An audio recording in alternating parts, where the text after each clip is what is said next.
குமரி மாவட்ட ஆட்சியர் அழகு மீனாவுக்கு மாநில பெண் குழந்தைகள் பாதுகாப்பு தின விருது.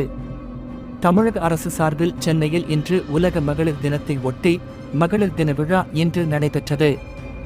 இந்த விழாவில் விங் ஆட்டோ திட்டத்தை முதலமைச்சர் மு.க.ஸ்டாலின் அவர்கள் துவங்கி வைத்தார். இதில் மகளிருக்கு 250 பிங்க் நிற ஆட்டோக்களும் மகளிர் சுய உதவிக்குழு உறுப்பினர்களுக்கு அடையாள அட்டையும் வழங்கப்பட்டது. மேலும் இவ்விழாவில் ஔவையார் விருது, பெண் குழந்தை முன்னேற்றத்திற்கான மாநில விருது, மாநில பெண் குழந்தைகள் பாதுகாப்பு தின விருது மற்றும் 3200 கோடி செலவில் பெண்களுக்கு நலத்திட்ட உதவிகளும் வழங்கப்பட்டது.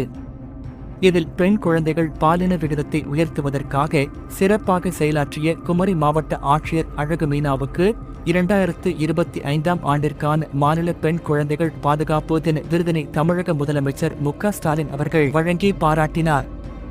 இந்த நிகழ்ச்சியில் துணை முதலமைச்சர் உதயநிதி ஸ்டாலின், மேயர் பிரியா உள்ளிட்ட பலரும் கலந்து கொண்டனர். பெண் குழந்தைகளின் பிறப்பு பாலின விகிதத்தை உயர்த்தும் வண்ணம் சிறப்பாக செயல்பட்டு வரும் மாவட்டங்களுக்கான விருதுகள். முதலிடம் பிடித்து தங்கப் பதக்கம் வென்றுள்ளது கன்னியாகுமரி மாவட்டம்.